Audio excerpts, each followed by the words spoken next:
yang kami pancarluaskan dari Masjid Al-Barkah, Jalan Pahlawan, Kampung Tengah, Cilengsi, atau Komplek Radio Roja, yang mudah-mudahan kita bisa mengambil faedahnya. Dan kami mengucapkan selamat menyimak, semoga bermanfaat.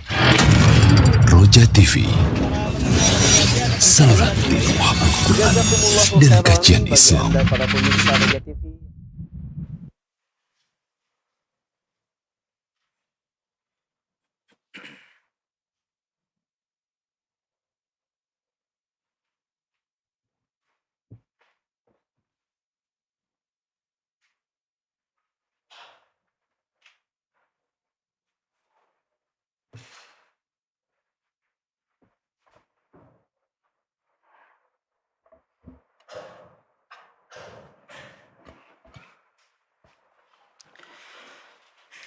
Bismillahirrahmanirrahim. Assalamualaikum warahmatullahi wabarakatuh. Alhamdulillahi rabbil alamin. Wabihi nasta'inu ala umuri dunya waddin. Wassalatu wassalamu ala al-mab'uthi rahmatan lil alamin.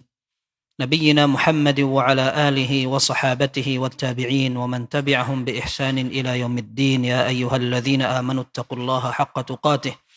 ولا تموتن إلا وأنتم مسلمون يا أيها الناس اتقوا ربكم الذي خلقكم من نفس واحدة وخلق منها زوجها وبث منهما رجالا كثيرا ونساء واتقوا الله الذي تساءلون به والأرحام إن الله كان عليكم رقيبا يا أيها الذين آمنوا اتقوا الله وقولوا قولا سديدا يصلح لكم أعمالكم ويغفر لكم ذنوبكم ومن يطع الله ورسوله فقد فاز فوزا عظيما أما بعد. Ikhwas sekalian, kita berdoa kepada Allah semoga kita diberikan keikhlasan dalam belajar, ilmu yang kita pelajari bermanfaat, dan kita dijaga dari fitnah, baik yang nampak maupun tidak. Dulu Nabi SAW dalam hadis yang sahih pernah menyatakan kepada para sahabatnya, ta'awwadhu billahi min azabil qabr, mintalah perlindungan kepada Allah dari siksa kubur. Maka para sahabat langsung mengatakan, na'udzu billahi min azabil qabr. Kita minta perlindungan kepada Allah dari azab kubur. Lalu Nabi SAW menyatakan, ta'awwadhu billahi min azabin nar. Mintalah perlindungan kepada Allah dari siksa neraka. Maka para sahabat mengatakan, na'udzu billahi min azabin nar. Kemudian Nabi SAW menyatakan, ta'awwadhu billahi minal fitani ma zahara minha wa ma batan. Mintalah perlindungan kepada Allah dari fitnah yang nampak maupun yang tidak nampak. Dan barangkali seseorang tidak menyadari bahwa dia dalam keadaan terfitnah. Dan fitnah macam-macam. Kita tahu Allah Azza wa Jalla menyatakan, وَنَبْلُوكُمْ بِالشَّرِّ وَالْخَيْرِ fitnah. Kita uji kalian dengan kesusahan dan juga dengan kelapangan, dengan kemudahan, dengan kesuksesan. Maka kita katakan, barangkali ada orang yang tidak nyadar ketika dia difitnah atau sedang diuji oleh Allah Azza wa Jalla. Maka kita minta perlindungan kepada Allah dari fitnah yang nampak maupun yang tidak. Dan kita tahu kaidahnya. Nabi SAW menyatakan, innamal a'malu bil khawatim.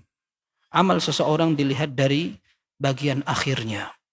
Orang tidak bisa menjamin apakah dia termasuk orang yang sukses, selamat atau tidak. Dan yang merasakan itu orang yang paham. Sufyan ats-Tsauri rahimahullah pernah menangis seharian ketika beliau ditanya, kenapa engkau menangis? Beliau mengatakan, inni akhafu an akuna fi ummil kitabi syaqiyya. Aku khawatir aku termasuk orang yang ditakdirkan celaka. Padahal dia ibadah terus. Orang yang sampai diberi julukan Amirul Mukminin fil hadis. Akan tetapi justru semakin tahu seseorang dengan ilmu, semakin dekat dengan Allah dan justru semakin takut. Dan kita khawatir, kita sudah banyak belajar, tapi kalau kita tidak takut kepada Allah, ini yang kita khawatirkan. Jangan-jangan ilmu kita ini tidak ada manfaatnya. Na'udzubillah min dzalik. Dan tidak ada orang yang menjamin bahwa dirinya lebih baik dari yang lain. Sebagaimana tidak ada yang menjamin bahwa dirinya akan sukses sampai akhir. Dulu Ibnu Mas'ud radhiyallahu an pernah mengatakan, man kana mustannan falyastanna biman qad mata fa innal hayya la ta'man aw la tu'manu alaihi al-fitnah. Yang mau meneladani, teladani orang yang sudah mati. Orang hidup ini tidak aman dari fitnah. Sekarang sukses, dijadikan panutan, tokoh, referensi. Tapi di akhir hayatnya, na'udzubillah, berbalik dia. Maka orang yang sudah pantas dijadikan contoh, orang yang sudah mati, ketahuan waktu mati dia tetap istiqamah. Ulaika ashabu Muhammadin sallallahu alaihi wasallam. Mereka lah para sahabat. Karena mereka betul-betul orang yang sudah teruji keimanan dan keilmuannya. Baik, ikhwah sekalian, kita akan melanjutkan pembahasan berikutnya tentang adab seorang penuntut ilmu kepada gurunya. Dan pada pertemuan sebelumnya kita sudah membahas tentang bagaimana dia berbicara dengan gurunya. Bahkan pada pembahasan nomor 10 kemarin, kita sebutkan pula, kalaupun dia mendengar fatwa atau penjelasan dari gurunya, dan penjelasan itu bukan yang pertama dia dengar, maka dia menunjukkan seolah-olah ini belum diketahui. Dan ini bukan berarti dia pura-pura bodoh, kayak orang bahlul. Akan tetapi memang dia ingin menunjukkan penghormatan kepada gurunya. Dan antum tahu, orang ketika berbicara, kemudian audien yang mendengarkan kelihatan bosan. Atau ini mah sering kita dengar kayak begitu. Malas yang menyampaikan. Gurunya juga tidak semangat untuk menyampaikan lagi. Dan kita tahu bahwa ternyata para ulama memiliki contoh itu. Kita sebutkan pernah contoh di antaranya ketika salah seorang dari mereka melihat ada orang gampang bantahnya, gampang mendebat, kemudian seolah-olah dia ini paling tahu di majelis itu. Maka kata sang alim, hei kamu ini kenapa cepat sekali bantah? Apakah majelis itu seperti ini diperlakukan? Apakah memang ilmu itu begitu? Demi Allah, yang disampaikan orang tadi sudah aku dengar 20 tahun yang lalu. Tapi aku ingin mendengarkan itu. Dan aku ingin bahwa orang tadi berbicara dengan sempurna. Nah, ini menunjukkan perbedaan antara orang yang berilmu dengan orang yang tidak berilmu. Dan adab ini sangat membantu kelancaran proses talabul ilm. Ketika seorang talib menjemukan, membosankan, kemudian seorang syekh tidak lagi ingin bersemangat menyampaikan ilmunya, sudah tidak disampaikan ilmu itu. Bahkan kadang-kadang dalam satu majelis ada orang yang kelihatan tidak paham-paham. Sang guru bisa jadi tidak melanjutkan pembahasan karena dilihat ada yang tidak paham. Baik.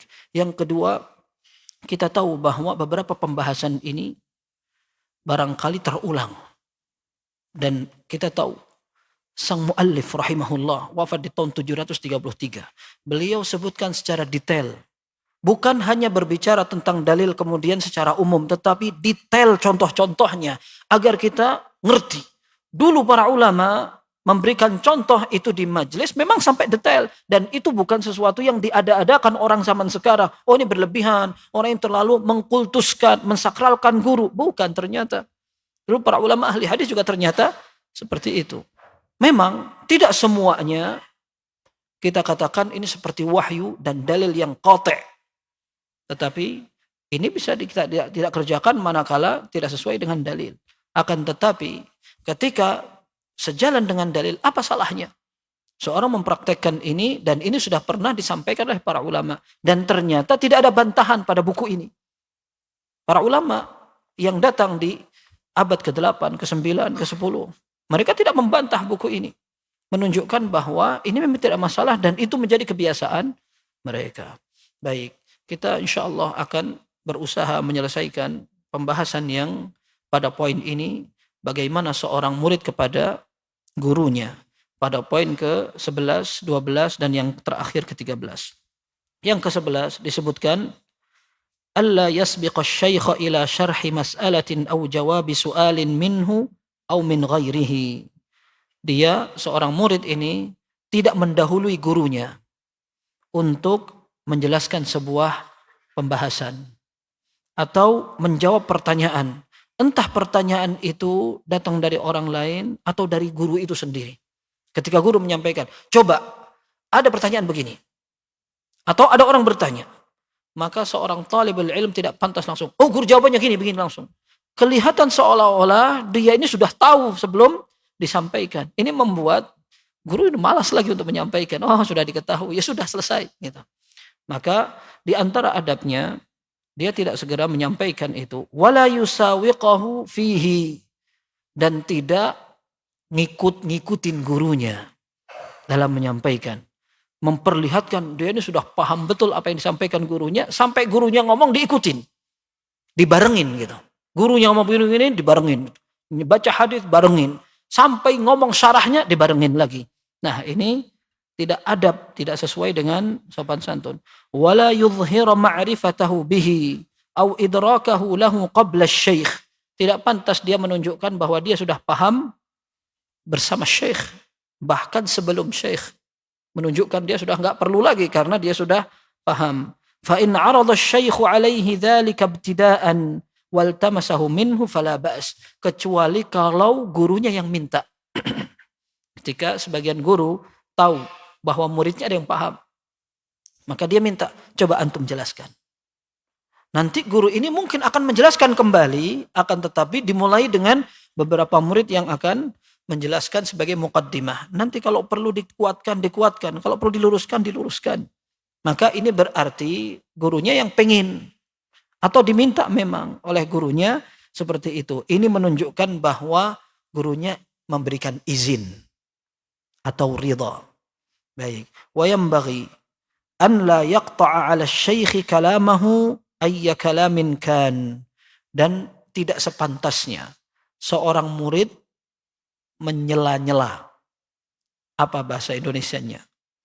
Ya, pokoknya guru lagi ngomong, tapi kalau gini saya gimana? Ya, apa? Memotong perkataan, ya. Jadi gurunya lagi mensyarah kemudian, "Nah, tapi kalau gini gimana?" Itu membuat orang langsung buyar. Mau disampaikan satu fakrah atau satu paragraf, nggak jadi. Karena tadi sudah disela, akhirnya buyar semua maklumat yang akan disampaikan. Maka ini tidak pantas dan tidak sopan ketika seorang murid sedang mendengarkan penjelasan guru. Wala yusabiqahu fihi wala yusawiqahu. Dia tidak membalap gurunya. Ini gurunya mau syarah apa? Diduluin dulu. Ini kan kayak gini. Jadi diduluin karena memang dia sudah pernah mendengar sebelumnya. Atau dibarengin kayak tadi kita sebutkan. Diikutin tuh gurunya. Mau baca ayat apa, mau baca hadis apa, perkataan ulama apa, diikutin kayak gitu. Subhanallah. Ini kadang-kadang refleks kita ya. Refleks ketika ada gurunya nyebutin apa, diikutin. Ya kadang-kadang kayak gitu juga ngilangin ngantuk kan.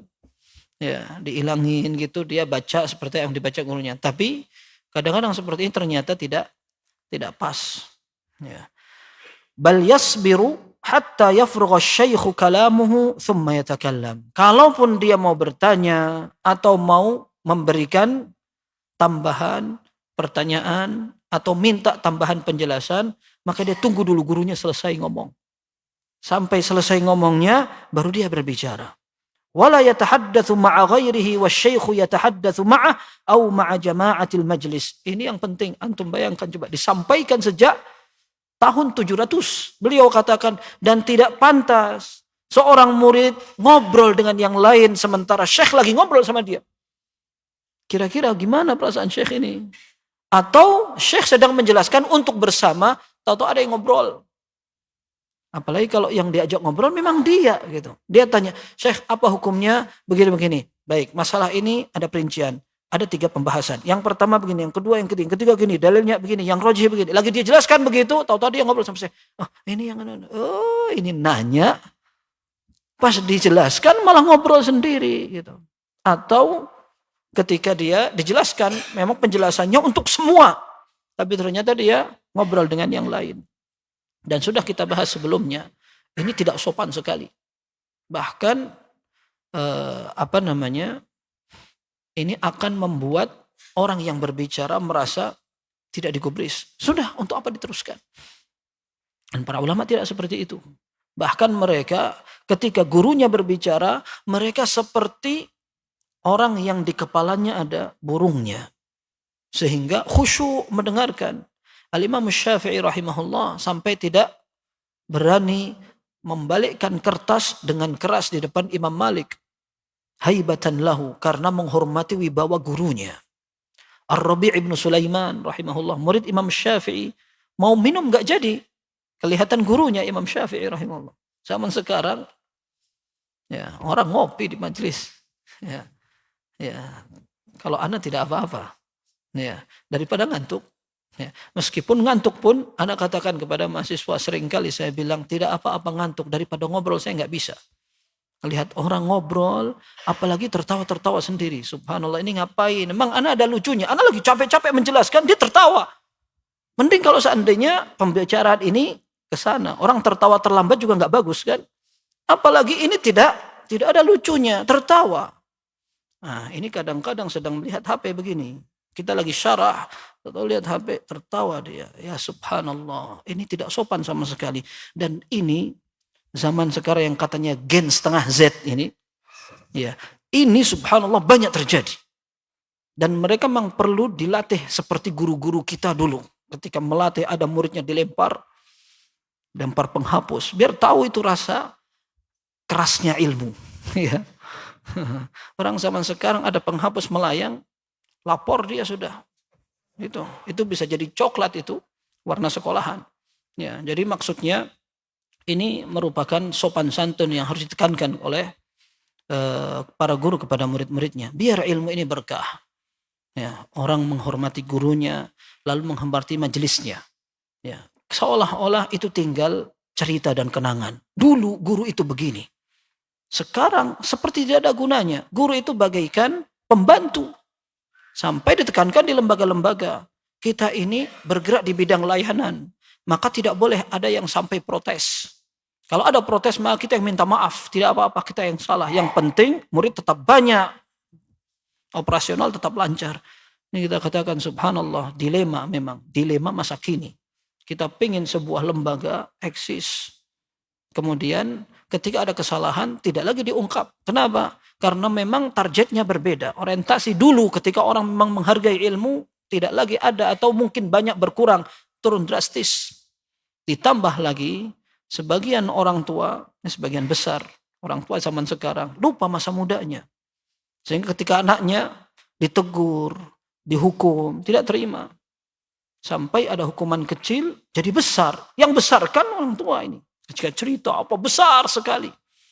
Ya, maka yang seperti ini jadi penting untuk kita. Ya, mereka mengajarkan yang seperti ini detail sekali. Bahwa yang seperti ini pernah diajarkan.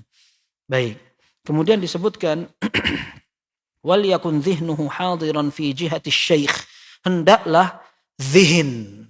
Az-zihin itu diartikan sebagai akal, otak, hati. Ya. Dan panca indera yang sangat dibutuhkan untuk belajar. Ini disebutkan oleh Allah Azza wa Jalla dalam dalil. Ya. Panca indera yang dibutuhkan untuk belajar. Agar ilmunya dipahami dan bermanfaat. Kalau dipahami nggak dimanfaatkan, percuma kan? Percuma. Ibn Rajab Al-Hambali rahimahullah menyebutkan bahwa ilmu ini ada yang bermanfaat tapi tidak dimanfaatkan. Jadilah tidak manfaat. Seperti orang-orang Yahudi, mereka baca Alkitab, tapi mereka tidak amalkan isinya. Seperti kamathalil himari yahmilu asfara. Seperti keledai mengusung buku. Tidak ada manfaat sama sekali. Baik. Jadi ilmu yang bermanfaat ini bagaimana caranya? Allah memberikan fasilitas 3 hal. Wallahu akhrajakum min butuni ummahatikum la ta'lamuna syai'a. Allah mengeluarkan kalian dari perut ibunya dengan tidak tahu sama sekali apa-apa. Wa ja'ala lakumus sam'a wal absara wal af'idata la'allakum tashkurun. Dan Allah menjadikan kalian punya pendengaran, penglihatan, kemudian hati. Agar kalian bisa bersyukur. Ini 3 panca indera ini penting untuk belajar. Agar orang sukses, 3-tiganya diasah. 3-tiganya diasah. Sampai ada istilah, hendaklah seorang memiliki al-qalbul jasir.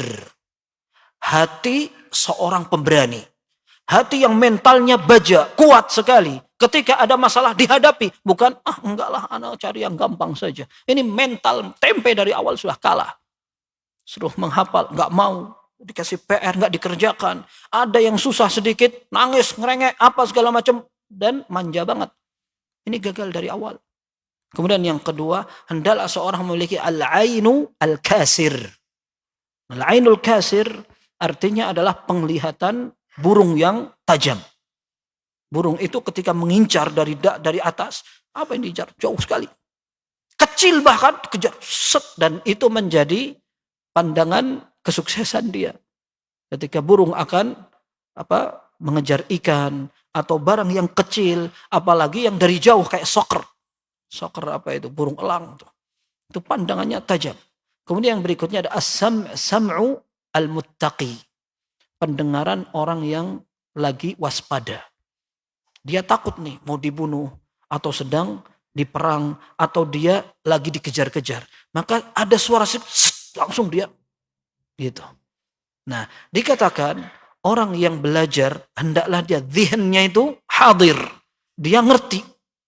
Hadir dan betul-betul perhatian. Jadi matanya perhatian melihat. Yang berikutnya pendengarannya perhatian juga dan hatinya hadir.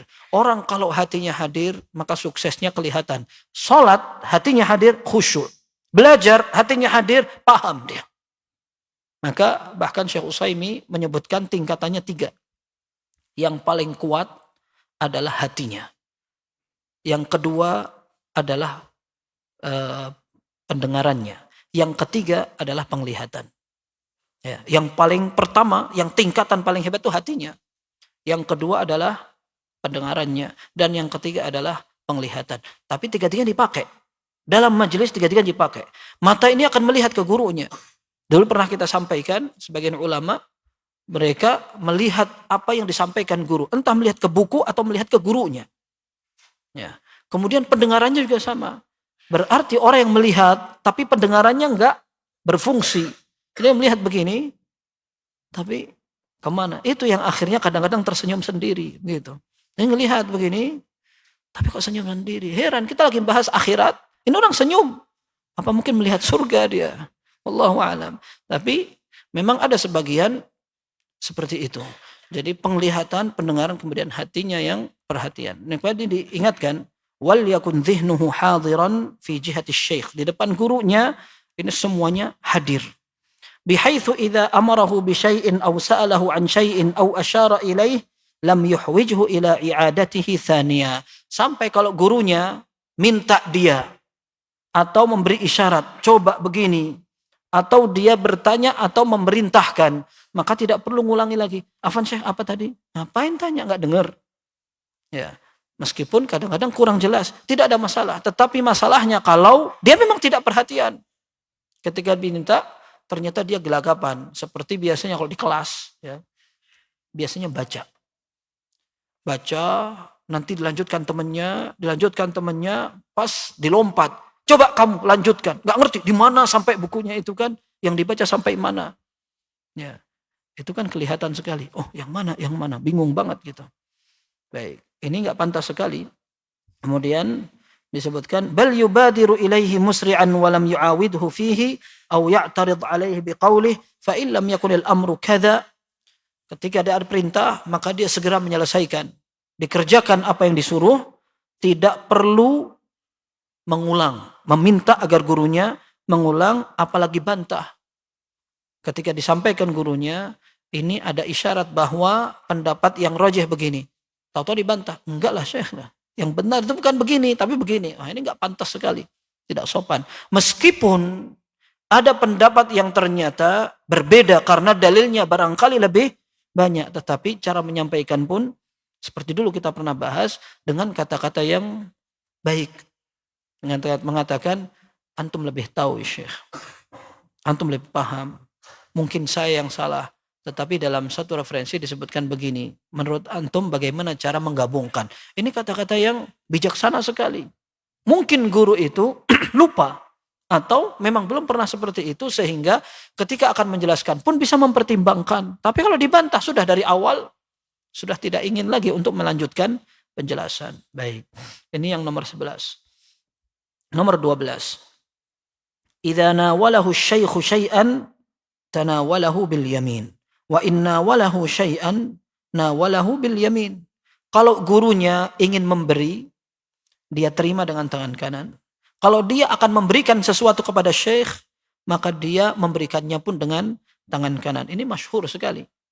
Bahkan dalam hadis yang disebutkan oleh Nabi sallallahu alaihi wasallam oleh Aisyah radhiyallahu anha, kana Rasulullah sallallahu alaihi wasallam yu'jibuhu at-tayammun fi tana'ulihi wa tarajjulihi wa tuhurihi wa fi sya'nihi kullih.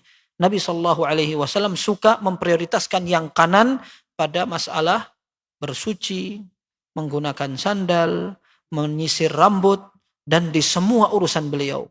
Kata Imam Nawawi rahimahullah, ini merupakan hal yang diketahui. Yang diprioritaskan kanan adalah semua pembahasan yang sabiluhut takrim, yang memang terhormat. Memberi, menerima, berjabat tangan, dan semua yang memang terhormat. Adapun yang mustaqdhar, yang dikatakan ini kotor, jelek, dan biasanya memang bersuci, maka yang dipakai adalah yang kiri. Termasuk keluar dari masjid, masuk ke kamar mandi, ini semua mendahulukan yang kiri. Melepas pakaian, termasuk mendahulukan yang kiri. Nah, ketika menyampaikan kepada syekh, entah kitab atau pena, bahkan tinta, nanti akan kita bahas, maka dia menyerahkannya pun dengan yang kanan. فَإِنْ كَانَ وَرَقَةً يَقْرَأُهَا كَفُتْيَا أَوْ قِصَّةٍ أَوْ مَكْتُوبٍ شَرْعِيٍّ وَنَحْوِ ذَلِكَ نَشَرَهَا ثُمَّ دَفَعَهَا إِلَيْهِ. Kalau dia ingin memberikan kepada gurunya satu lembaran atau buku yang memang ada bacaannya, entah itu fatwa atau kitab atau yang lain, dia mau nunjukkan ke syekhnya, afan syekh ini, atau gurunya yang meminta pembahasan kita kemarin sampai pembahasan ini, ada yang bawa buku, nah, maka dia bukakan dulu buku itu sebelum disampaikan, dibukain dulu. Itu bayangkan coba, ini kalau orang zaman sekarang, syekh sudah alhamdulillah bawain bukunya, anak kasih sudah. Ada yang bawa buku nih, tapi subhanallah mereka menganggap bahwa ini biasa. Ada guru bukunya dibawain, kemudian sebagian guru minta diambilin. Subhanallah, kita waktu kuliah ada beberapa masyayikh kalau muda dia akan bawa laptop, kemudian dibahas dalam buku ini, dia cari gini. Kalau guru-guru yang tua, tolong ada yang ke maktabah perpustakaan, ambil buku ini, coba tanya di pegawai maktabahnya, ambil buku ini, cetakan ini jilid kesekian, diambil. Ntar ada mahasiswa masuk sana, ambil, kemudian diminta untuk membacakan. Ada kadang-kadang gurunya minta, sini dulu, sini. Dia carikan. Nah, ini mestinya kalau murid ini paham, maka dia akan mengambilkan, syekh apa yang mau dibaca. Syarah hadis ini, dicariin. Gitu. Kecuali kalau memang muridnya nggak ngerti ya, dicariin malah tambah lama-lamain. Nggak ngerti, nggak ketemu-ketemu. Ya, tapi maksudnya ini, kalau seandainya guru ini memang mau membaca sesuatu, bukunya disiapin. Bacaannya dibukakan gitu.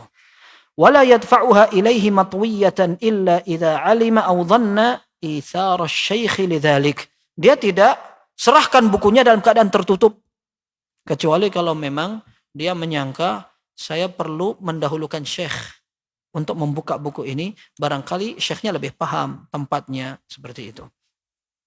Wa idza akhadha min asy-syaikh waraqatan badara ila akhdhiha mansyuratan qabla an yatwiyaha aw yutarribaha. Kalau dia ingin menerima, ini tadi kita menyampaikan, memberikan kepada guru. Sekarang kita yang menerima dari syekh. Syekhnya habis baca, kemudian akan dikembalikan ke kita.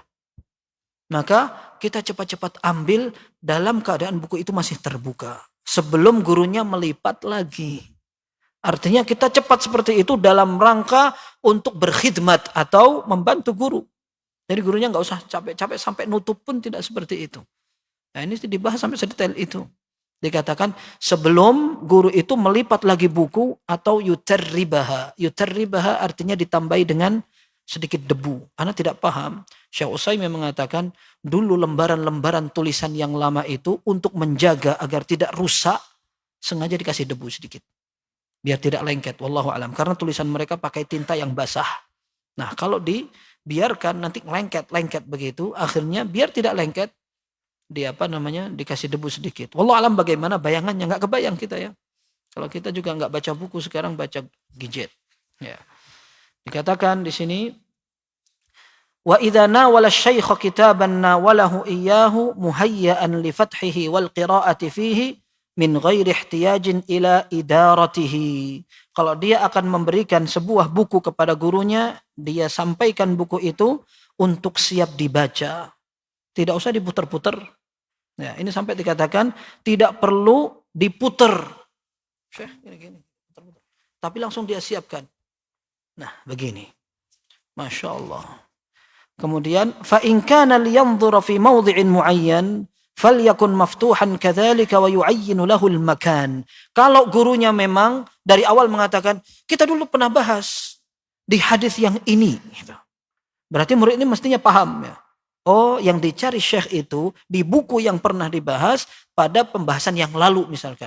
Nah, murid ini bukain yang kemarin, kemudian dikasihkan ke syekh, kemudian ditunjukkan syekh yang ini.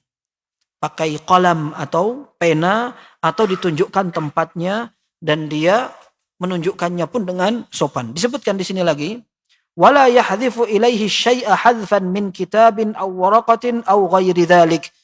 La yahdhif artinya tidak melempar. Memang ada yang lempar kayak begitu. Mungkin gurunya terlalu muda ya. Akhirnya dilemparin, Syekh Afan. Gitu.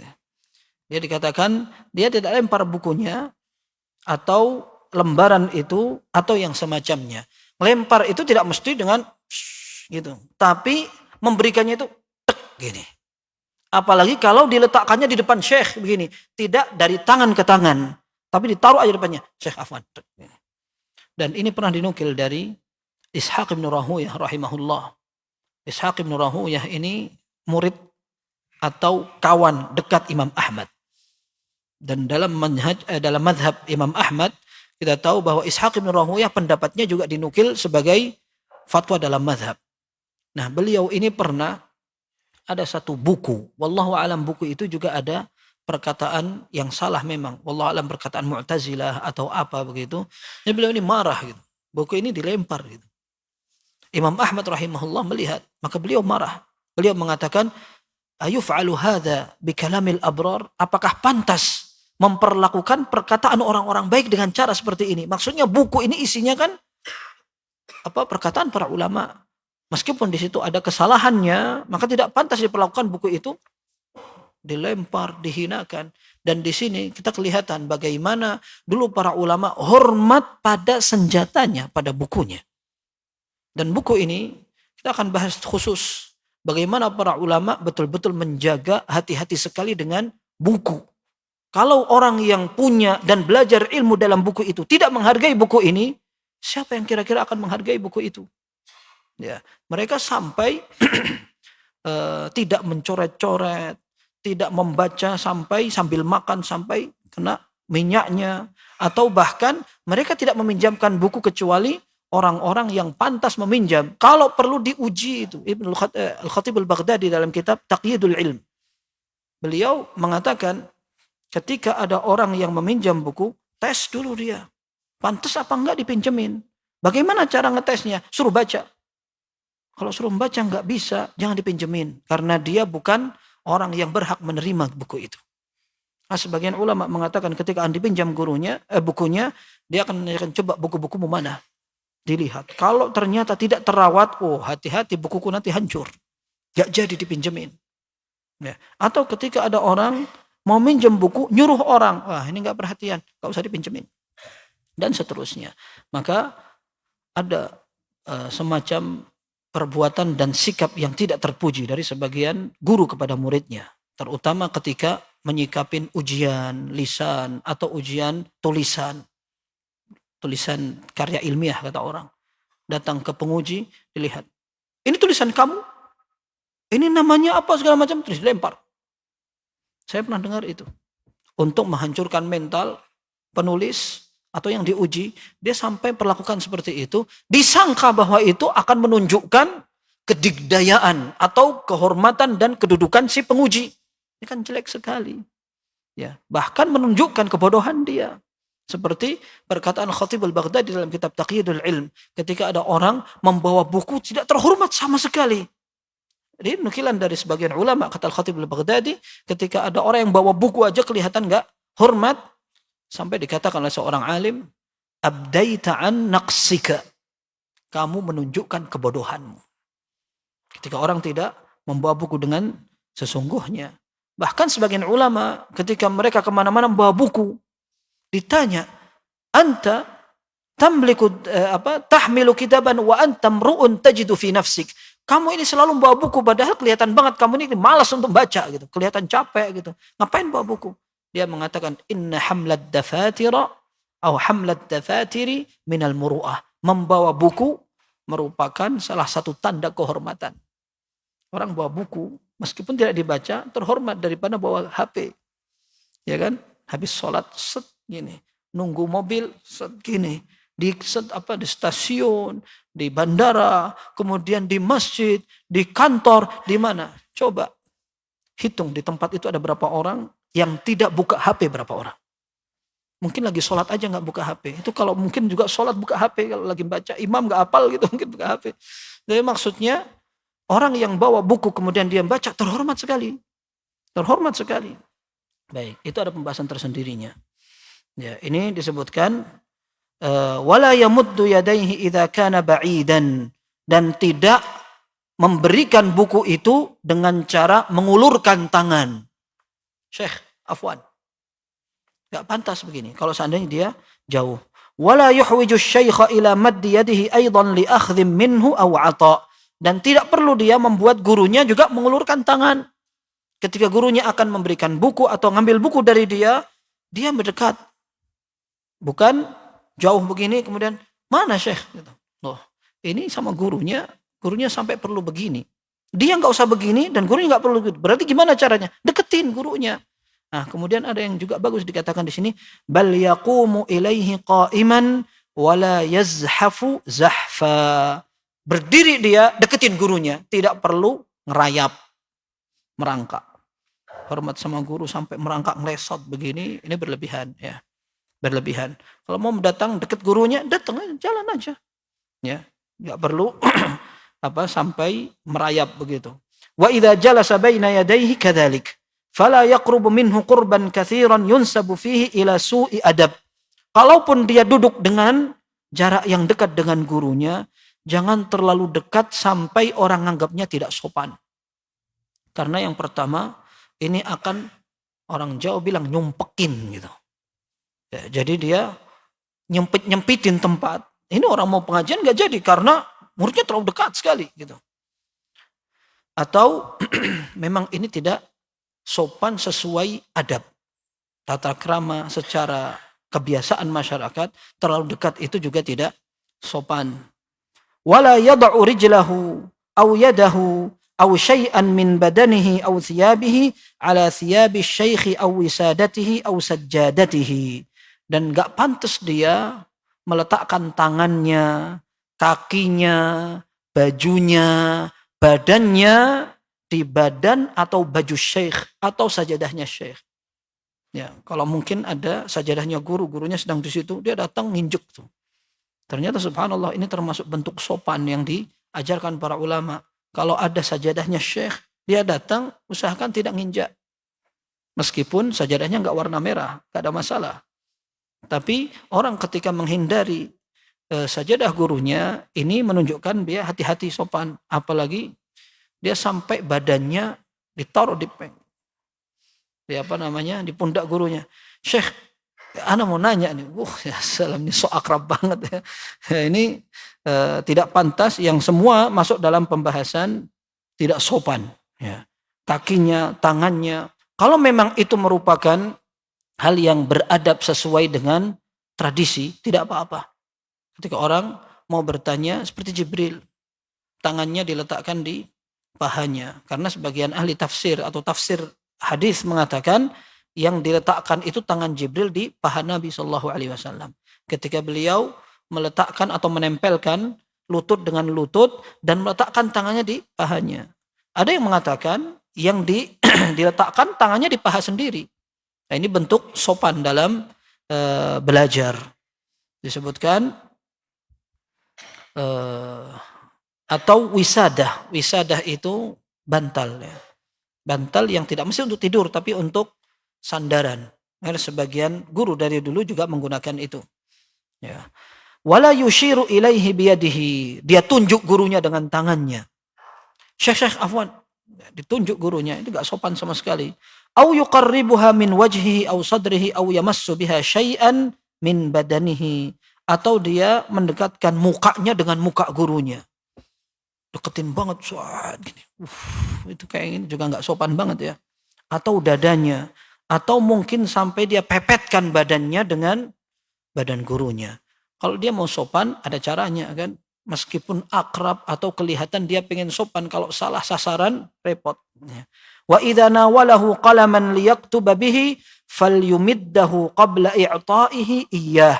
Kalau dia akan menyerahkan pena, hendaklah dia serahkan dalam keadaan sudah diisi tinta. Falyumiddahu ay falyudkhilhu fi midadihi. Dia masukkan ke dalam cocolannya itu. Kalau dulu kayak kita lihat di film-film itu ya. Itu orang kalau mau nulis, maka andamnya itu atau kayu yang dipakai nulis itu dimasukkan dulu ke dalam tintanya. Tek baru nulis, tek baru nulis. Nah, gurunya mau minta kalam, dimasukkan dulu, dipersilahkan. Ya, diisi tinta dulu. Kayak zaman sekarang, masuk kelas, spidol habis semua itu isinya. Itu ngapain aja, itu orang kadang-kadang nggak perhatian. Ya. Oh kan ada tukangnya, kan ada pihak fasilitatornya. Kenapa kita disalahin? Nah, bukan kayak begitu masalahnya. Paling tidak kalian paham dan respect. Siap ketika akan prosesi belajar mengajar. Gitu. Wa in wada'a baina yadayhi dawatan faltakun maftuhatan lil aghtiyah muhayya'atan lil kitabati minha. Kalau dia letakkan tintanya, ya, jadi ini idawah, bukan idawah tapi dawah. Ya. Dawah itu yang dicocolin tadi itu, tempat itu, nulis. Hendaklah dia letakkan di sebelah gurunya dalam keadaan tutupnya sudah dibuka. Biar siap untuk dipakai nulis. Wa idza nawalahu sikinan fala yusawwibu ilaihi syafrataha wala nisabaha wa yadahu qabidatun 'ala syafrah. Kalau seandainya dia ingin memberikan pisau. Pisau untuk apa ini? Potong daging? Bukan. Pisau ini untuk meraut pena. Kalau seandainya dia memang pengen memberikan kepada syekh pisau itu, maka dia serahkan dalam keadaan yang tajam, itu yang diarahkan ke kita. Gurunya dikasih pegangannya. Ya. Yang tajam tidak kita pegang, itu bahaya juga. Tapi yang di sebelahnya cuman bukan di arah pegangannya. Pegangannya diserahkan ke gurunya. Silakan begini. Bukan, Syekh, fadol Syekh. Wah, terhunus begitu. Nah, ini tidak sopan. Ya, dia pegang yang bagian besinya, kemudian pegangannya untuk gurunya. Bal takunu ardan wa haddu syafratiha ila jihatihi. Bagian tajamnya ke arah dia. Bagian tajamnya ke arah dia, tapi pegangannya kepada guru. Cuman ya itu tadi, yang tajam itu mengarah keluar, begitu. Qabidan ala tarafin nisabi mimma yalin nasla ja'ilan nisabaha ala yaminil akhidh. Diletakkan itu agak menjauh, kemudian diarahkan ke tangan kanannya. Sehingga ngambilnya gampang pakai tangan kanan. Bukan di arah kiri, nanti dia kalau mau ambil pakai tangan kanan begini. Diarahkan ke bagian kanan gurunya. Wa inna walahu sajjadatan liyusalli 'alaiha nasyaraha awwala. Kalau dia akan memberikan sajadah kepada gurunya. Ini subhanallah, dikasih contoh detail. Kalau yang dikasihkan buku, lembaran, pena, sampai sajadah. Ya. Kalau mau dikasih kunci mobil bagaimana? Ya, ini katakan, anak dulu pernah waktu jadi santri, dikasih kunci sama gurunya. Ambil buku di mobil anak. Ini orang kampung, gak pernah ngerti mobil ya. Ini kenapa kuncinya buntek begini? Ini mana yang dimasukin? Subhanallah, anak lama di depan mobil begitu. Ini kenapa ini nggak bisa dibuka? Ternyata memang kuncinya kayak begitu, dimasukin gini. Ya, itu kenangan ya. Ini dikatakan wa inna walahu sajjadatan liyusalli 'alaiha nasyaraha awwala. Kalau dia akan memberikan sajadah kepada gurunya, nyiapkan begitu, maka hendaklah dia gelar. Dibuka sajadahnya dan dikasihkan dalam keadaan masih tutupan. Mau sholat di mana? Di sini disiapin sajadahnya. Kemudian wal adabu an yafrishaha huwa 'inda qasdi dzalik. Yang termasuk pembahasan adab, hendaklah dia menyiapkan itu kalau memang gurunya memang mau pakai di tempat itu. Wa idza farashaha sana muakhkhara tarafiha al-aisar ka'adati sufiyah. Ini penulis menyebutkan tentang kebiasaan orang tasawuf, bukan karena kita ngikutin mereka, tetapi kebanyakan yang menggunakan sajadah itu orang sufi. Mereka itu suka ibadah banget, sehingga mereka pakai sajadah. Meskipun sajadah ini dipakai oleh orang banyak, cuman yang paling sering dan identik dengan kemana-mana bahasa saja itu orang sufi. Ini yang menyebutkan beliau. Nah, gimana caranya? Adabnya itu ketika kita siapkan sajadah dan belum langsung dipakai, hendaklah dilipat bagian kirinya. Apa maknanya itu? Dijelaskan oleh Syekh Shalih Utsaimin hafizahullah, beliau mengatakan biasanya sajadah itu kalau digelar kebuka semuanya, berarti sajadah ini ada yang punya. Sajadah itu kalau digelar kemudian sudah siap untuk dipakai sholat, berarti tadi di sini ada orangnya. Dia sedang keluar mungkin wudhu, nanti balik lagi.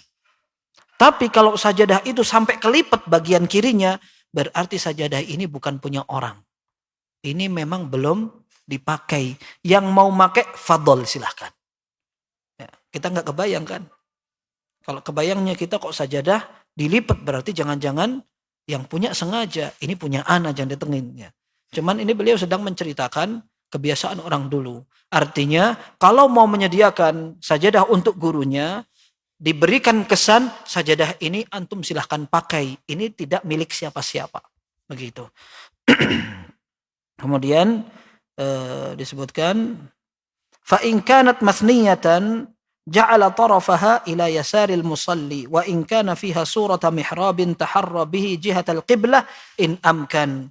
Nah, ini kalau seandainya di sajadah itu ternyata ada gambar mihrabnya, maka gambar mihrabnya diarahkan ke arah kiblat. Dia usahakan seperti itu. Berarti sajadah itu ada gambarnya. Berarti memang ada sunnahnya sajadah digambari mihrab. Tidak ada, wallahu alam. Tidak ada. Tapi ini hanyalah contoh saja. Wallahu alam bissawab. Meskipun justru kalau ada sajadah bergambar akan membuat orang bingung sholatnya. Nabi SAW sholat menggunakan baju dan ternyata ada garisnya. Fanadhara ila a'lamiha nadhratan. Beliau melihat di garisnya itu. Kelihatan garis aja. Garisnya ada seret-seret kayak gitu. Fanadhara ila a'lamiha nadhratan.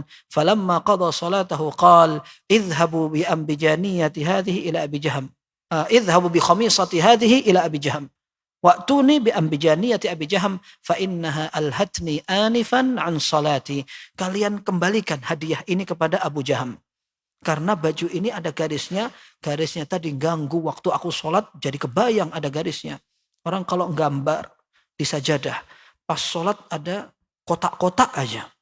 Dia ngebayangin dia lagi jalan di kotak itu. Kan mau keluar mana. Ada kotak yang memang bentuknya itu nggak langsung kotak tertutup gini, tapi kotak agak gini, gini. Wah, itu ikutin kayak jalan gitu kan? Subhanallah. Atau gambar masjid. Ini masjidnya seluas apa kan? Ini tempat masuk apa tempat keluar, tempat wudhunya bagaimana kan? Ini gara-gara orang gambar tuh. Gambar di sajadah, di karpet. Bahkan kadang-kadang dindingnya tidak lepas dari gambaran. Ini masjid itu rame banget. Ramai banget, entah dengan tulisan atau dengan warna-warni, atau kadang-kadang temboknya bisa untuk ngaca. Jadi mau sholat itu sambil berkaca, badan full kelihatan. Ya. Ini yang salah siapa? Ya, yang salah jelas yang pertama yang sholat, kok ngaca? Ya kan? Tetapi masalahnya dia sholat di tempat, apakah sholatnya yang salah? Gitu, tempat yang salah. Tapi Nabi SAW ternyata beliau seperti itu. Ya. Beliau terganggu dengan baju yang ada garisnya. Berarti bajunya waktu itu betul-betul polos. Ya, bisa jadi seperti itu. Dan sekarang ini baju Masya Allah ya. Kalau polos dibikin tidak polos. Biar kelihatan ganti. Orang kalau punya baju jumlahnya 20 putih semua. Kayak nggak ganti dia. Kalau perlu dicoret-coretin apa gitu. Biar kelihatan oh yang ini bukan baju yang kemarin. Kan begitu. Apalagi sekarang baju ini warna-warni. Ya, Allahul Musta'an. Kita ini diuji ya. Diuji dan kita susah sekali kurang terfasilitasi untuk sholat seperti para ulama salaf ya. Allahul Musta'an. Baik, kemudian disebutkan ini wala yajlisu bihadrati syaikhi ala sajjadatin wala yusalli 'alaiha idza kana al-makanu tahiran. Kalau dia hadir di majelis syekh dan tempatnya bersih suci, tidak pantas dia menggunakan sajadah sendiri. Gurunya nggak pakai sajadah, dia pakai sajadah. Ini tidak pantas karena mukhalifun litta'zim. Tidak sejalan dengan tradisi yang sopan. Ya, kalau memang semuanya tempatnya bersih, kenapa harus pakai sajadah seolah-olah dia merasa lebih bersih dari itu. Wa idza qama asy-syaikhu badara al-qauma ila akhdhi as-sajjadati wa ila al-akhdhi bi yadihi aw 'adudihi in ihtaj wa ila taqdimi na'lihi illam yashqa dzalika 'ala asy-syaikh. Kalau syekhnya selesai ngajar, kemudian akan berdiri, maka dia mendahului kawan-kawannya untuk ngambilin sajadahnya. Gurunya mau berdiri nih, sajadahnya nggak kepake kan? Diambilin, dilepetin itu. Kalau gurunya pengen digandeng, maka dia ambil tangannya diraih atau ininya diangkat. Kalau memang gurunya membutuhkan. Kalau nggak butuh ya sudah tidak usah. Tapi sebagian memang seperti itu. Ada yang minta gini. Udah ambil, bantu berdiri. Kalau seandainya syekhnya ini tidak keberatan, disiapin sandalnya, juga disiapin sandalnya. Ini bukan karena gurunya yang minta. Kalau gurunya yang minta malah nggak bagus. Tapi muridnya yang nyadar. Jadi ketika akan gurunya belum siap, dia duluin gitu. Dan sebagian masyayikh, Masya Allah, Anda lihat mereka tidak mau dihormati seperti itu. Anda pernah cerita sama antum, Syekh Ali Hudayfi hafizahullah, kalau beliau sampaikan pengajian, sandalnya diambil sendiri, jepit gini. Bawa bukunya begini, sininya sandalnya diginikan. Itu pengawalnya ditinggal. Beliau karena ketua imam, maka beliau dikawal. Sampai ngajar pun dikawal di belakangnya. Pas beliau berdiri, pengawalnya di sebelahnya. Itu beliau datang ditinggal itu, pengawalnya itu. Jalan sendiri cepat begitu. Dan beliau tidak pengen ada yang ngambilin sandalnya, bawain kitabnya. Beliau bawa sendiri. Nah, ini ketawaduan beberapa masyayikh. Dan memang kalau guru ini tidak keberatan untuk disiapkan sandalnya, silahkan disiapkan. Kalau keberatan ya jangan. Kalau keberatan jangan. Dan para sahabat seperti itu dengan Nabi SAW. Sampai Mughirah bin Syu'bah radhiyallahu an, beliau ketika Nabi SAW akan wudu, beliau bungkuk. Bungkuk itu kayak menundukkan begini untuk melepaskan sandal Nabi SAW. Lalu Nabi SAW mengatakan, da'huma fa inni adkhaltuhuma tahiratain. Gak usah dilepas. Tadi aku waktu aku pakai dalam keadaan sudah wudu. Sekarang aku mau masah. Anak akan wudu, tapi nanti pas giliran alas kaki aku cuma mau usap begini. Famasaha alaihima, maka beliau berwudu kemudian mengusap. Tapi ini bentuknya di sini, salah satu keteladanannya adalah ketika Mughirah bin Syu'bah menyiapkan sandal Nabi SAW sampai membungkuk untuk ngelepasin.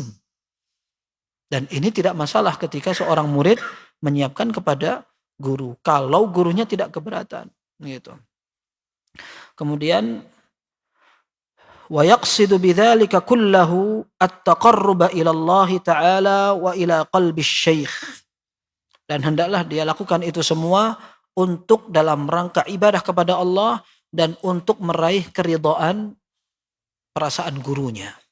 Ya, kepada perasaan gurunya agar gurunya ridho dengan dia. Dan guru itu kalau sudah senang kepada murid, nyampaikannya kayak tidak beban. Kadang-kadang guru itu masuk kelas, murid-muridnya rajin, sopan, dan gampang tajawub. Atau gampang interaksinya enak, komunikasinya lancar gitu.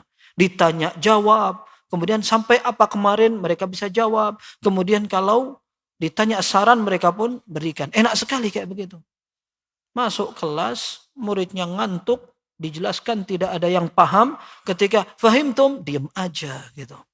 Diam aja. Nanti pas giliran ditanya gak ada yang jawab, gak bisa gitu. Subhanallah. Ini mana yang banyak nih kayak begini. Ya, Allahul musta'an. Wa yaqsidu bidzalika kullahu at-taqarruba ila Allah taala wa ila qalbi syekh. Wa qila, ini di antara contoh keteladanannya, ada seorang ulama mengatakan, arba'atun la ya'nafu asy-syarifu minhunna wa in kana amira. Ada 4 kondisi tidak pantas seorang yang terhormat, orang yang syarif adalah orang yang mulia. Mulia dalam akhlaknya, kemudian tingkah lakunya, dia tidak nyombong. Tidak nyombong. Di 4 keadaan dia tidak nyombong. Meskipun dia adalah seorang pejabat. Meskipun seorang amir, tetap dia tidak nyombong. 4 hal itu apa saja? Qiyamuhu min majlisihi li abih. Dia berdiri untuk menyambut ayahnya. Ini orang yang terhormat justru akan memperlihatkan kewibawaannya. Kalau dia meskipun terpandang, datang orang tuanya disambut. Tapi kalau orang mentang-mentang, utama jelek. Meskipun dia amir, meskipun dia seorang pejabat, orang sudah menghormati banget, giliran datang bapaknya, diperlakukan seperti orang yang tidak berharga. Oh iya, gitu. Dianggap kayak temannya atau kayak bahkan orang yang tidak dihormati. Ini kelihatan sekali kan angkuhnya. Nah, orang yang terhormat tidak seperti itu. Orang yang memang mulia, meskipun dia seorang pejabat, bapaknya datang dihormati sampai dia berdiri untuk sambut bapaknya. Subhanallah, beberapa masyayikh sampai mereka ingin menunjukkan penghormatan kepada gurunya. Syekh Utsaimin rahimahullah. Beliau satu saat, ini ada cuplikan di YouTube-nya. Beliau ini lagi kajian dan Syekh Utsaimin rahimahullah, siapa yang enggak kenal? Udah menjadi mufti, kemudian banyak sekali yang hadir. Tengah-tengah kajian tahu-tahu beliau berhenti, turun, kemudian ada seorang syekh yang lebih tua dicium kepalanya sama syekh. Ini siapa? Orang-orang bertanya-tanya kan, ini siapa ini? Selesai, ternyata ditanya beliau, ini siapa? Itu guru saya waktu SD. Guru SD saya. Nggak ada yang kenal sama guru SD-nya. Tapi syekh yang kenal. Beliau ingin menghargai gurunya. Dan ini bukan menunjukkan justru rendahan syekh. Bahkan justru menunjukkan ini lebih terhormat lagi. Orang sudah sampai pada tingkatan tertentu, tapi dia masih hormat kepada orang yang dulu pernah berjasa untuk dia. Ya, ini yang pertama. Yang kedua, wa khidmatuhu li'alimin yata'allamu min. Bagaimana dia melayani seorang alim ketika dia memang dijadikan guru. Ya, ada orang alim dia belajar. Sampai ada nukilan dari Syu'bah rahimahullah, seorang ahli hadis. Beliau mengatakan, kullu man rawaitu anhu fa ana lahu abd. Setiap orang yang mengajari aku hadis, maka aku adalah budaknya. Artinya dihormati gurunya ini. Kemudian yang ketiga, was-su'alu amma la ya'lam. Ketika seorang bertanya dengan pembahasan yang dia tidak tahu, nggak pantas dia sombong. Karena kebodohan adalah kehinaan. Ketika dia tidak ingin terhina, maka dia pantas untuk tidak sombong bertanya. Ya, yang sopan, tidak ada masalah. Meskipun dia adalah orang terpandang, akan tapi kalau dia akan bertanya dengan sesuatu yang dibutuhkan, maka dia yang merendah. Wa khidmatuhu lid-dhaif. Bagaimana seseorang menghargai dan menghormati tamunya. Ini keadaan keempat. Jadi orang yang terhormat ketika dia tidak sombong untuk memposisikan di tempat yang lebih rendah, di empat hal ini dia akan semakin terhormat. Ya, menghormati ayahnya, kemudian menghormati orang yang berilmu, yang ketiga ketika dia bertanya kepada sesuatu yang dia tidak tahu. Kemudian yang keempat adalah ketika dia menghargai tamu. Baik, sudah masuk waktu Isya ini. Baik, silahkan adzan dulu.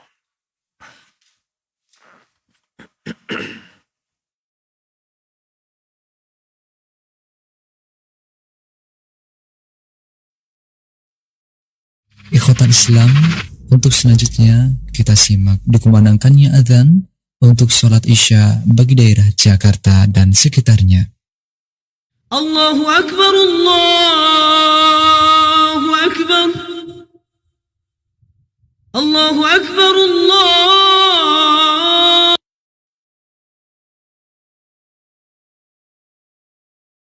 Allahu Akbar.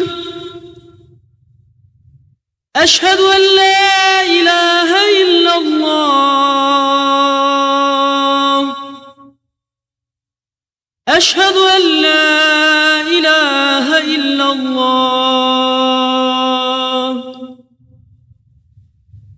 Ashhadu anna Muhammadar Rasulullah.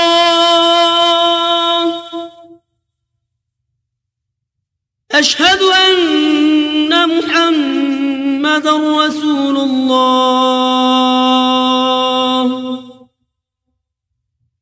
Hayya 'alas salah.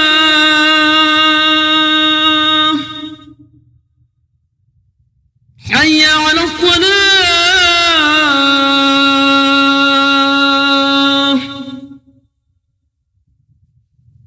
Hayya 'alal falah.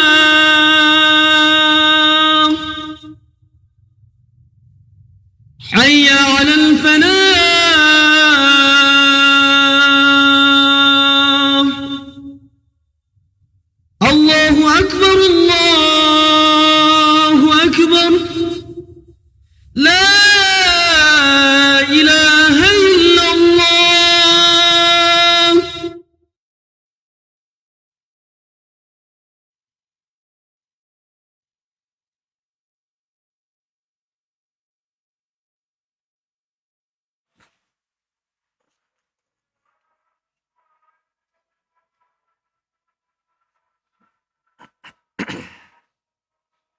Baik.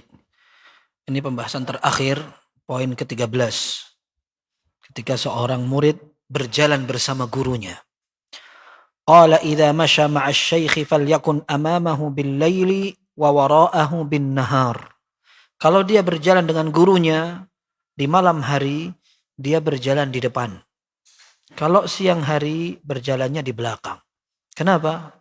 Karena orang ketika berjalan biasanya yang di depan itu yang kelihatan dan biasanya yang dihormati yang di depan. Adapun malam hari, karena orang tidak ngerti di depan ada apa, maka dia mendahului gurunya agar kalau terjadi apa-apa dia yang menghadapi duluan. Baik. Illa an yaqtadhiya al-halu khilafa dzalika li zahmatin aw ghairiha. Kecuali kalau kondisinya tidak memungkinkan karena padat. Kalau memang di belakang malah semakin terdesak-desak atau bagaimana, maka gurunya di depan atau dia yang cari tempat yang memang padat itu. Begitu. Dan ini subhanallah disampaikan oleh para ulama ketika seorang sopan kepada guru atau kepada orang lebih tua. Yang dikatakan laisa minna man lam yuwaqqir kabirana, tidak termasuk golongan kami orang yang tidak menghargai orang yang lebih besar. Termasuk di antaranya hormat seseorang kepada paman. Paman ini bisa diartikan bapak mertua. Ya, orang Arab biasa mengatasnamakan mertua itu paman atau orang tua. Caranya bagaimana penghormatannya? Tidak berjalan di depannya. Ketika mereka berjalan di belakang. Gitu. Ini di antara bentuk sopan. Meskipun tempat itu berbeda-beda tradisinya. Kalau orang Arab memang mereka terbiasa meletakkan tempat depan untuk orang terhormat. Itu di semua keadaan. Bahkan sampai pun naik kendaraan. Naik mobil untuk orang Arab yang paling terhormat di depan. Guru, pejabat atau apa, kalau naik mobil dipersilakan duduk depan. Di belakang itu justru untuk orang yang agak rendahan. Kalau ada fadl silakan kayak gitu itu, nanti misalkan dorong-dorongan kayak orang misalkan menghormati antum dulu atau siapa dulu begitu, biasanya yang dipersilakan dibukakan pintu yang di depan. Begitu. Kalau kita kan enggak. Nah, orang justru semakin terhormat dan lebih dihargai kalau di kursi tengah. Ya itu hanya perbedaan gaya aja, tergantung situasinya. Wa yataqaddamu alaihi fil mawati'il majhulatil hal, dan dia berusaha jalan di depan dalam tempat-tempat yang memang tidak dikenal sebelumnya, seperti kawahalin, lumpur. Kalau ada tempat berlumpur, maka muridnya duluan di situ. Au khawdin, atau karena becek ada airnya. Awil mawati'il khatirah, atau tempat-tempat yang bahaya. Nah, dia duluan. Kalau memang bahaya, syekh jangan lewat sini, gitu. Wa yahtarizu min tarshishi thiyabis syekh. Dia berhati-hati jangan sampai nyipratin baju gurunya. Ya. Wa idza kana fi zahmatin sanahu anha bi badanihi. Kalau ternyata dia berjalan dengan gurunya di tempat yang padat, maka dia berusaha untuk menjaga gurunya biar tidak terdesak-desak di kepadatan itu. Imma min quddamihi au min waraihi. Baik dia di depan gurunya biar tidak didorong-dorong, atau dia di belakang gurunya biar tidak kedorong dari belakang. Wa idza masya amamahu iltafata ilaihi ba'da kulli qalil. Kalau dia berjalan di depan gurunya, maka dia sering-sering melihat ke belakang. Jangan-jangan syekhnya ini hilang. Ya. Jadi dia lihat dulu, aman jalan gitu. Fa in kana wahdahu aw asy-syaikhu yukallimuhu halatal mashi wa huma fi dhillin falyakun an yaminihi wa qila an yasarihi mutaqaddiman alaihi qalilan la multafitan ilaih. Kalau dia sendirian berjalan dengan syekh, lalu syekh ini sedang ngajak bicara dia. Pas lagi ngajak bicara, kemudian ada bayang-bayang. Ada tempat yang teduh. Maka dia dahulukan syekh untuk mendapatkan tempat yang teduh itu. Dia mencari tempat di arah kanan atau arah kiri. Dan dia berusaha untuk di depan syekh. Kenapa? Karena ini lagi ngomong kan. Kalau dia yang di depan, dia yang noleh ke belakang. Kalau dia yang di belakang, syekhnya yang noleh. Berat sekali. Maka dia berusaha di depan. Yang lebih afdal kalau dia memang bisa lebih dekat. Sehingga syekh tidak perlu ngomongnya agak banter gitu. Wa yu'arrifu asy-syaikha biman yaqrubu minhu aw qasadahu minal a'yan illam ya'lam asy-syaikhu bihi. Dan untuk orang yang tidak kenal, kalau ada yang mau nanya atau mau berkenalan atau nyalamin, muridnya kan duduk di depan nih, jalan di depan. Dia mengenalkan, ini guru ana Syekh Fulan bin Fulan. Barangkali mau ada yang nanya, silahkan. Karena orang kadang-kadang kalau nggak ngerti, ini ustadznya yang mana ya? Ternyata supirnya jenggotnya panjang. Wah, ustadznya yang ini. Dan dulu Abu Bakar radhiyallahu an, ketika beliau berhijrah bersama Nabi sallallahu alaihi wasallam, orang tidak kenal yang Muhammad yang mana sallallahu alaihi wasallam. Abu Bakar radhiyallahu an, beliau memang berusaha jalan di depan, kalau ada apa-apa ana yang lindungin. Nah, ketika ditanya, ini siapa? Maka Nabi sallallahu alaihi wasallam waktu itu bahkan di belakang. Beliau lagi di belakang, kemudian di depan ada Abu Bakar. Ini siapa yang di depan? Oh, afwan, kebalik. Jadi yang di belakang Abu Bakar, Nabi SAW di depan. Karena kebetulan gantian ini jalannya. Kadang-kadang Abu Bakar di depan, kadang-kadang Rasulullah SAW di depan. Dan itu memang banyak yang tidak kenal. Banyak yang tidak kenal. Ketika Nabi SAW di depan, Abu Bakar di belakang. Orang nyangkanya yang pendekar ini Abu Bakar. Akhirnya Abu Bakar ditanya, siapa ini yang orang di depan? Maka beliau mengatakan apa? Ini hadi. Ini adalah penunjuk jalan. Orang memahaminya ini penunjuk jalan. Padahal jalan ke surga maksudnya. Dan memang mereka sedang melarikan diri. Hijrah itu melarikan diri dari Mekah. Biar tidak bocor. Beritanya tidak bocor. Orang nanya begitu, nanti tahu-tahu kabarnya sampai Mekah. Maka mereka berhati-hati untuk menjaga itu. Siapa yang di depan? Ini penunjuk jalan. Begitu. Kemudian disebutkan di sini, wala yamshi ila janibi syaikhi illa lihajatin aw isyaratin minhu. Dia tidak jalan di sebelah syekh kecuali kalau memang syekhnya yang minta. Karena orang jalan berdampingan itu seperti satu level begitu ya. Jadi kalau murid memposisikan, dia tidak di sampingnya langsung. Wa yahtarizu min muzahamatihi bikatifihi aw birikabihi in kana raqibaini wa mulasiqatin thiyabihi. Dan dia berusaha untuk tidak memadatin atau menyibukkan syekh dengan nyumpek-nyumpekin tadi itu. Ya, memadatin atau membuat syekh terganggu karena dia di sebelahnya atau dengan ini terlalu mepet ini pundaknya begitu. Wa yu'thiruhu bi jihati adh-dhilli fi as-sayf wa bi jihati asy-syamsi fi asy-syita wa bi jihati al-jidari fi ar-rusfanati wa nahwiha. Kalau dia berjalan dengan syekh ini, hendaklah dia memprioritaskan syekhnya untuk ketika musim dingin, kalau ada matahari, maka syekhnya dipersilahkan dipanas. Antum nggak pernah ngerasain ya, kalau musim dingin itu matahari sungguh indah rasanya, hangat gitu. Padahal di siang hari masih terasa dingin memang, tetap dingin kalau musim dingin itu.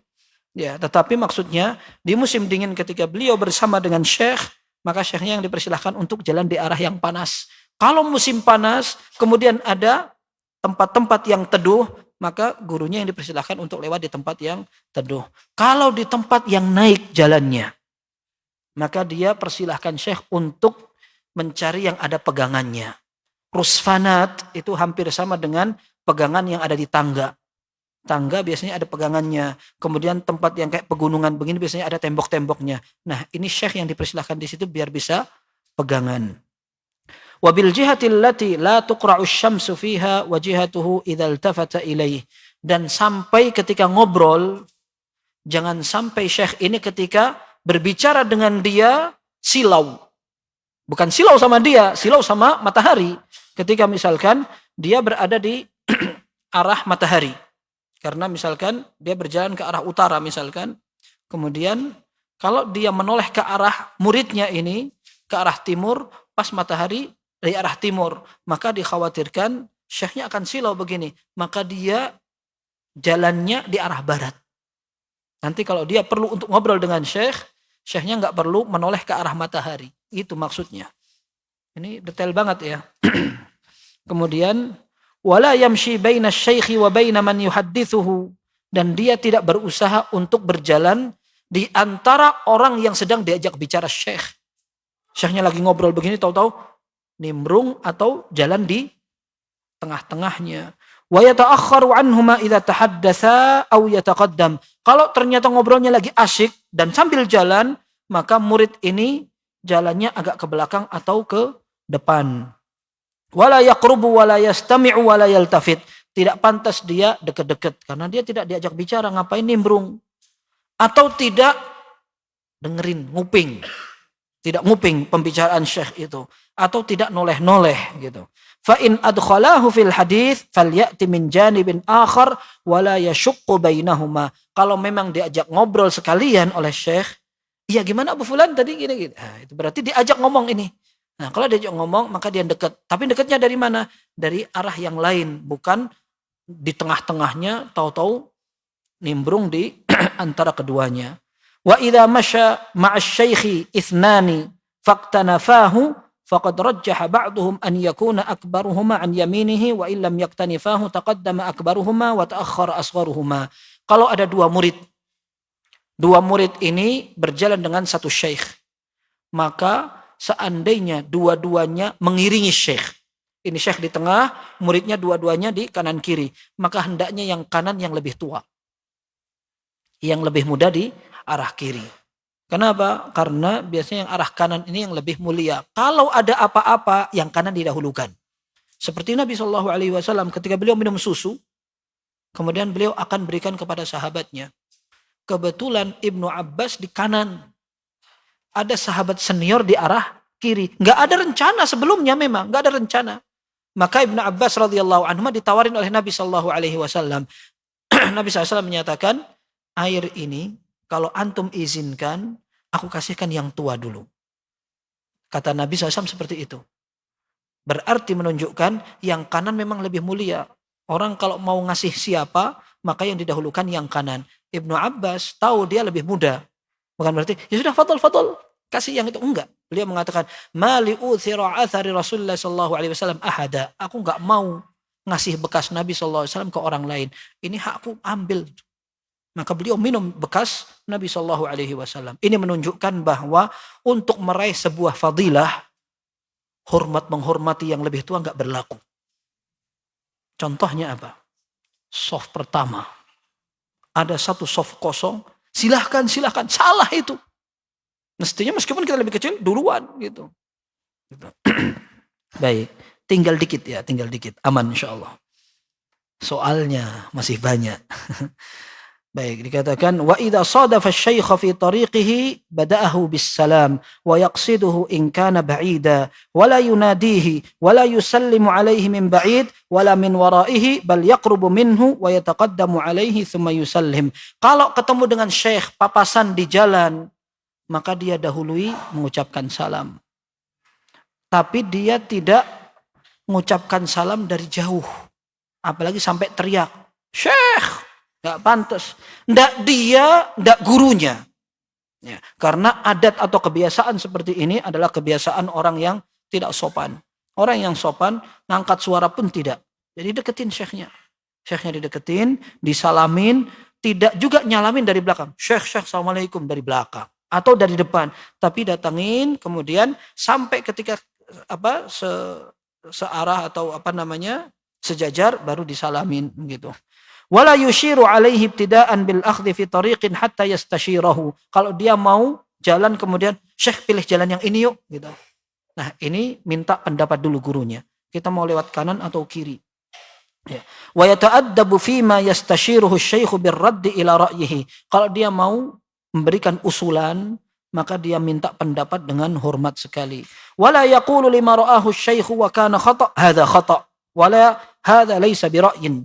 Bal yuhsinu khitabahu fi ar-radd ila as-sawabi ka qawlihi yadhharu anna al-maslahata fi kadza wa la yaqulu ar-ra'yu 'indi kadza wa shibhu dzalik. Kalau seandainya dia tidak sependapat dengan syekh dalam sebuah pendapat, maka tidak pantas dia langsung mengatakan enggak kayak gitu syekh. Atau pendapat antum ini enggak benar. Ini meskipun syekhnya salah. Meskipun syekhnya salah, tidak pantas dia bantah langsung. Akan tetapi kayaknya syekh afwan, pendapat yang sesuai dengan dalil itu begini. Atau seperti yang kita sebutkan tadi, dia mengatakan antum lebih tahu dari ana. Mudah-mudahan antum bisa ngasih masukan ke ana. Ada dalil yang mengatakan demikian. Kira-kira bagaimana mengarahkannya. Dan seterusnya, ini merupakan paragraf terakhir dari adab seorang murid kepada gurunya. Dan kita katakan bahwa orang tidak akan semakin mulia kecuali kalau dia ketika belajar justru semakin menunjukkan bahwa dia merendah. Dulu Imam Syafi'i pernah mengatakan, la yatlubu hadzal ilma man talabahu bitamalluli wala bighinan nafsi fayuflih. Tidak bakal sukses orang yang belajar ketika dia belajar dengan gampang bosan atau merasa tidak butuh dengan ilmu atau guru. Walakin man talabahu bidhillatin nafs wa dhiqil aish wa khidmatil ilmi aflah. Orang yang sukses dalam belajar adalah ketika dia belajar dengan kerendahan hati, dengan kesederhanaan dan bukan serba ada, tapi yang ada dari kehidupannya, dan dia siap untuk berkhidmah dalam ilmu tersebut. Ini yang akan sukses. Wallahu alam bissawab. Ada buang angin di hadapan orang lain itu bagaimana dalam Islam? Saya tidak nyaman terhadap orang walaupun dia teman atau istri yang buang angin di sekitar kita. Iya, ini wallahu alam tergantung kebiasaan. Ya, tergantung kebiasaan. Kalau seandainya di kebiasaan orang itu bukan aib, ya wallahu alam masih lebih mending. Itu pun tidak boleh seorang menyakiti orang lain, ya kan? Meskipun kebiasaannya adalah orang tidak menganggap itu aib, tapi kalau menyakiti atau merugikan, otomatis ini tidak terpuji sama sekali. Ya, Ana katakan demikian karena wallahu alam sebagian kalangan mereka menilai sendawa itu aib banget. Sendawa itu aib banget. Oh gitu, itu betul-betul kayak orang kentut gitu.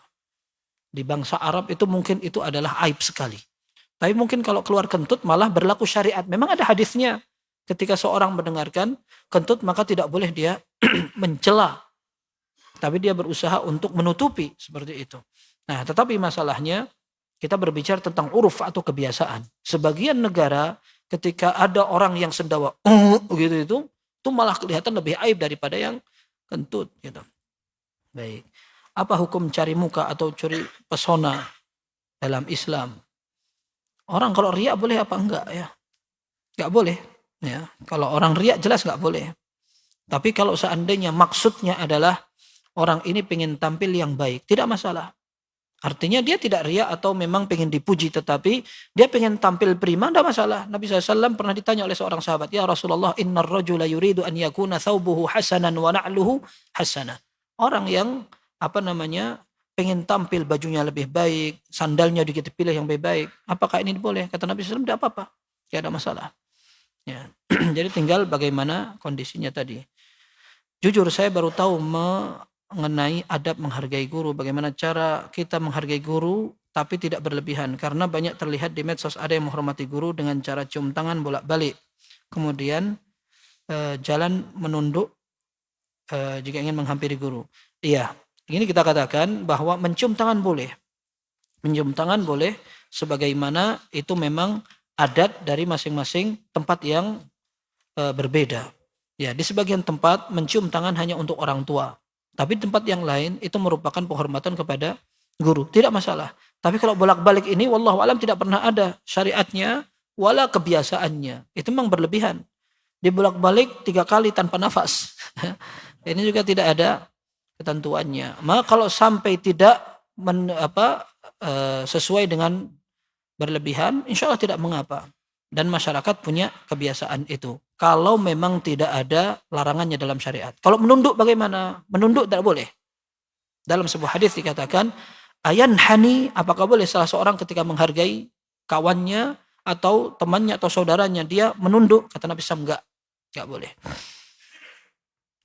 Apakah sikap kepada guru yang juga berlaku istri kepada suami? Istri kepada suami bukan seperti murid kepada guru. Lebih dari itu. Nabi SAW menyatakan, lau amartu ahadan an yasjuda li ahadin la amartu al-mar'ata an tasjuda li zawjiha. Kalau seandainya aku bisa memerintah orang untuk sujud kepada seseorang, aku akan perintahkan istri ini untuk sujud kepada suaminya. Karena memang haknya besar sekali. Nah, kalau suaminya ngajari istrinya bagaimana? Diperlakukan seperti guru atau seperti suami? Antum pilih mana? Ya, diperlakukan seperti suami yang ngajari istrinya gitu. Apakah boleh makan apa ini? Makan apa ini? Dan menuntut ilmu meskipun guru memberikan izin untuk makan. Oh, makan saat menuntut ilmu. Ya, hukum asalnya tidak sopan. Tidak sopan. Jadi majelisnya para ulama ini terhormat sekali. Ya, tidak pantas dicampuri dengan masalah makanan. Bahkan bukan karena guru yang ingin dihormati atau majelisnya yang pengen terhormat, akan tapi malaikat pun hadir untuk menyaksikan kasih sayang, rahmat Allah turun, kemudian ketenangan meliputi majelis itu. Lalu ada orang makan di situ. Kayak kurang pantas sekali. Saya semangat belajar dan cinta membaca buku. Mohon nasihatnya agar saya semangat belajar dan cinta membaca buku, dan mohon memberikan kisah singkat semangat ulama dalam membaca. Subhanallah. Ini ada pembahasannya pada buku Taqyidul Ilm yang tadi anungkil dari Al-Khatib Al-Baghdadi rahimahullah. Sebagian ulama ketika mereka membaca buku sampai tidak ngerti sudah makan atau belum. Ya. Kemudian sebagian mereka seperti orang heran.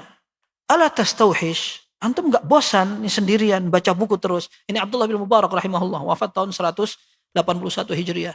Beliau ketika sholat keluar, ketika selesai sholat masuk rumah lagi, baca buku terus.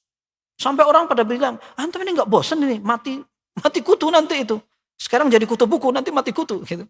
Enggak, ternyata beliau mengatakan, "Kaifa astauhish wa ana ma'an Nabi sallallahu alaihi wasallam was-sahabah." Bagaimana aku merasa bosan sementara aku hidup bersama Nabi SAW dan para sahabatnya. Yang aku baca hadis, aku merasa menikmati banget. Antum pengen bayangannya orang baca novel itu semalam bisa selesai. Ya, orang baca novel kalau sudah ikut itu, mengikuti haluan tulisannya itu, semalam bisa selesai, nancep sampai seminggu. Kisah cinta atau apa gitu, ganggu itu, kepikiran terus begitu. Kok bisa kayak begitu? Karena memang dia cinta dengan yang dibaca. Kalau kita bisa cinta dengan yang kita baca, maka kita akan menikmati itu. Dan Syekh Masyhur Hasan Salman hafizahullah, beliau mengatakan, ana alhamdulillah sejak tahun 60-an sampai saat ini, ana sehari bisa baca sampai 20 jam, sampai 17 jam. Dan ana merasa kalau ana baca kurang dari itu, ana ada yang kurang. Kayak ana masih ada yang ganjel gitu. Tapi beliau mengatakan, membaca itu seperti angkat barbel. Kalau langsung diangkat, sakit kita. Jadi butuh latihan. Sekarang yang ini kilo dulu, ini yang sekian. Lama-kelamaan, baca sebagai sebuah kebutuhan. Orang baca, pertama cari yang gampang dulu. Kadang-kadang orang ketika membaca karena lagi semangat, langsung baca Fathul Bari. Akhirnya nggak bisa, akhirnya dia kapok, saya ini goblok, saya nggak pantas untuk baca. Bukan dia yang salah, tapi kenapa tidak bertanya dulu mana yang kira-kira cocok untuk level dia begitu. Nah, maka dibaca misalkan contoh-contoh dan kisah para ulama dalam membaca buku sampai subhanallah terakhir. Ya, ini dinukil oleh Al-Khatib Al-Baghdadi, Khalifah Al-Ma'mun. Beliau ini seorang raja. Tapi ketika akan tidur, beliau selalu membawa buku. Di mana-mana bukunya. Di kasurnya itu banyak sekali. Ketika beliau bangun, ambil satu buku baca. Nanti tidur lagi. Bangun, baca buku lagi. Dan ini nurun ke anaknya. Sampai ketika satu saat Khalifah Al-Ma'mun melihat anaknya bawa buku. Ditanya, ini apa ya Bunai? Ini apa yang kamu bawa? Anaknya mengatakan, hadza ba'du ma yashhadul fitnah wa yu'nisu fil wahdah. Ini adalah sesuatu yang bisa mengasah ketajaman otak dan bisa menjadi teman di dalam kesendirian. Maka Khalifah Al-Ma'mun mengatakan, alhamdulillahilladzi razaqani dzurriyyatan tanzuru bi'aini qalbihi aktsara min an tanzura bi'aini jismihi. Alhamdulillah yang menganugerahkan kepadaku seorang anak dan keturunan yang lebih sering melihat dari hatinya daripada dari mata fisiknya. Wallahu a'lam bis-shawab. Sallallahu wasallam wa baraka ala abdihi wa rasulihi nabiyina Muhammad wa alihi wa sahbihi ajma'in. Subhanakallahumma wa bihamdika asyhadu an la ilaha illa anta astaghfiruka wa atubu ilaik. Walhamdulillahirabbil alamin.